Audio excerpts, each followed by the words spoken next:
Con todo este crecimiento en el comercio internacional, empieza a aparecer un fenómeno que todavía vivimos y el que tenemos que estar muy agradecidos, que es la cooperación económica internacional. ¿Qué sucede aquí? La ONU, la Organización de Naciones Unidas, pide a los países desarrollados un tratamiento especial para los países que están en desarrollo, tratar de darles condiciones especiales, tarifas especiales, créditos de inversión, no cobro de aranceles, sin ningún tipo de contraprestación, etc. Entonces, en 1962, el Consejo Económico y Social de la ONU convoca la Conferencia de las Naciones Unidas sobre el Comercio y el Desarrollo, UNCTAD, y empiezan a crearse todas este tipo de reglas y de beneficios que se le entregan a los países menos desarrollados. Ahí nace lo que se conoce en ese momento y todavía se conoce como el Sistema General de Preferencias. ¿Qué es esto? Es una reducción de gravámenes arancelarios que, que le ofrece los países desarrollados a los países menos desarrollados, buscando que estos desarrollen su mercado internacional, que aumenten y se interesen por las exportaciones y tengan mayores ingresos por estas exportaciones, buscando que se industrialicen. Acuérdense que esto estamos hablando de hace 60 años, los países eran muy, muy agrícolas, más agrícolas de los que son hoy en día, entonces querían que se industrializaran, de que empezaran a generar, a tener más valor agregado en sus productos y dejaran de ser solamente exportadores o productores de materias primas. Buscaban acelerar su crecimiento y el sistema gerencial de preferencias se pensó para 10 años y hoy, 60 años después, sigue vigente. ¿Cuáles países otorgan beneficios o nos otorgan beneficios pues a los países menos desarrollados? En general son los países más ricos: Australia, Bielorrusia, Canadá, Corea del Sur, Estados Unidos, Rusia, Japón, Noruega, Nueva Zelanda, Suiza, Turquía y la Unión Europea como tal. Colombia recibe beneficios de todos, menos de Australia y de Corea del Sur. Australia porque nuestro comercio es muy pequeño y Corea del Sur porque ya tenemos un tratado de libre comercio con ellos, entonces nunca tuvimos una relación muy fuerte hasta que empezó el tratado de libre comercio y por lo tanto no recibíamos esos beneficios. Con Estados Unidos teníamos una ley de preferencias andinas o la APDEA, que teníamos unos beneficios muy, muy, muy interesantes. Por eso cuando entró en vigencia el Tratado de Libre Comercio, no se vio unos beneficios muy grandes porque ya los teníamos desde antes. Lo que se quería con el Tratado de Libre Comercio era oficializar esto. Pero recuérdense que el sistema general de preferencias es unilateral. Normalmente el país rico o el país desarrollado lo ofrece al país menos desarrollado, pero así como en cualquier momento lo ofrece, lo puede quitar. Ya cuando hay un tratado de libre comercio, es algo que está ratificado por los congresos y está dentro de la constitución, dentro de la ley de cada país. Es más difícil eh, quitarlo o evadirlo o tumbarlo. Y llegamos a algo, o todos estos procesos de aumento en el comercio internacional nos lleva a algo que se llama la integración económica, que es cuando los países empiezan a celebrar acuerdos para generar mercados comunes, generar áreas de libre comercio, generar espacios donde haya más beneficios para las empresas y para los productores de los diferentes países para prestar sus servicios, para ofrecer sus productos, para, para invertir. Y nosotros encontramos o se han definido diferentes etapas de los procesos de integración. La primera siendo la zona de libre comercio, después convirtiéndose o llegando a convertirse en una unión aduanera, después un mercado común, una unión económica y una integración total. Vamos a ver en qué consiste en cada uno de ellos. ¿Qué es una zona de libre comercio? Un Free Trade Area es cuando nosotros firmamos un tratado de libre comercio y entre los países firmantes se crea un área de libre comercio. Es decir, entre estos países se pueden se eliminan las barreras al comercio y se pueden aumentar o se puede comerciar libremente con menos trabas, con menos obstáculos al comercio, normalmente sin aranceles, aunque esto puede ser gradual, como lo comentamos. ¿Qué diferencia hay o qué particularidad tienen las zonas de libre comercio? Es que cada país es independiente a cómo maneja sus relaciones con terceros.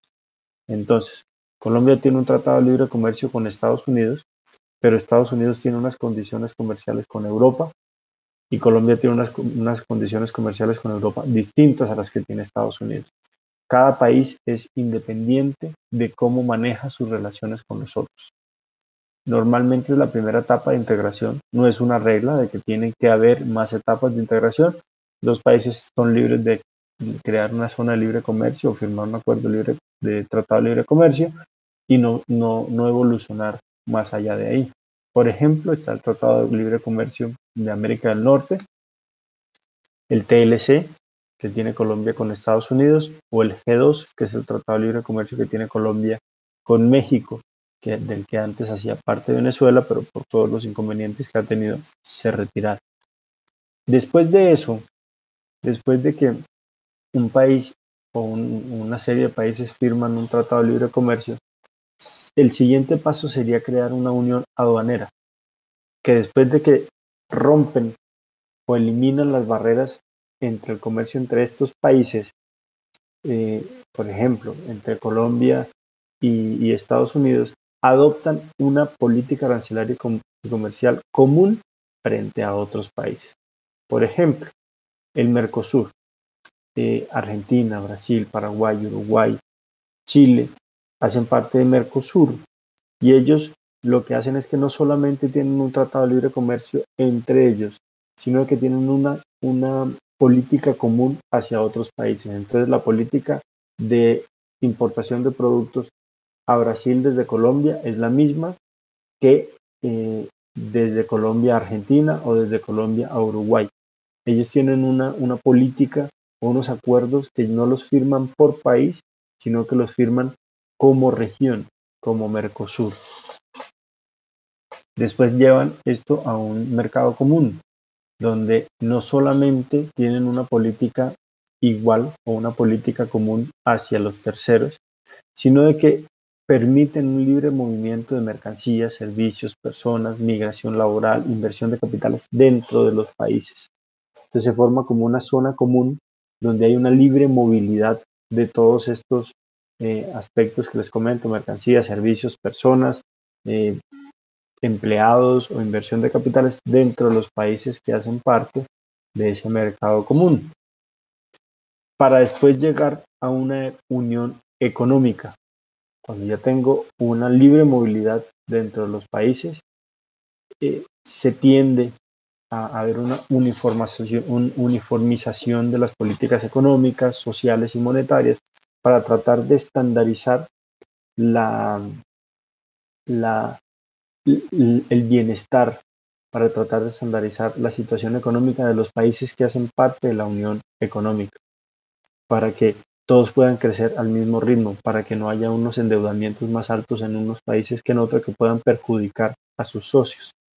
Hoy en día la única unión económica que existe es la Unión Europea y se respalda en una moneda única que es el euro. Acuérdense que hace unos años cada país europeo tenía su propia moneda.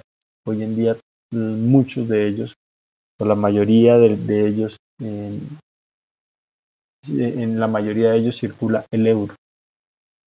Finalmente, se da un proceso de integración total donde no solamente hay una unificación de políticas económicas y monetarias, sino que se fusionan las economías y empiezan a adoptar planes comunes. Hay unificación monetaria, fiscal, social, de servicios, y se empieza a crear una autoridad supranacional, una autoridad que le quita poder al gobierno de cada uno de los países y al que en ciertos temas estos países o estos gobiernos de cada país tienen que rendirle cuenta. Por ejemplo, el Congreso, el Parlamento Europeo, que ustedes saben que está en Bruselas. Entonces ellos tienen cierto poder sobre los países, en Europa todavía los países son muy independientes, pero hay ciertos temas de que el Parlamento Europeo tiene que negociar. Por ejemplo, el Brexit. El Brexit no lo negocia cada uno de los países con Inglaterra, sino que lo negocia el Parlamento Europeo con Inglaterra. Y es precisamente es un tema que es muy relevante, es muy importante para entender el camino que ha llevado Europa o que ha recorrido durante estos años y saber hacia dónde van principalmente. Como ustedes saben, el Brexit es la salida, de viene exit de Gran Bretaña de la Unión Europea. Eso ya se consolidó al cierre del año pasado. Este año van a terminar de negociar cómo van a mantener las relaciones de aquí en adelante. Hay varios videos en YouTube, hay mucha literatura que les recomiendo ver. Como les digo, desafortunadamente no les puedo presentar los videos por este medio, pero sí les recomiendo mucho que los revisen, que se interesen, porque de una u otra forma esto puede generar problemas hacia adelante para los demás países europeos. Los sentimientos independentistas pueden exacerbarse y empezar a separarse, incluso regiones dentro del mismo país. Hay países muy fraccionados como España, como Bélgica, donde hay división interna entre los países, y la salida de Inglaterra de un bloque tan grande como el bloque europeo puede hacer sentir a estas regiones como que son capaces de lograr algo similar a lo que está logrando Inglaterra. Les recomiendo mucho buscar en YouTube, eh, incluso pueden buscar como Brexit DW, que es un agente de noticias europeo que tiene unos análisis muy, muy interesantes sobre el Brexit.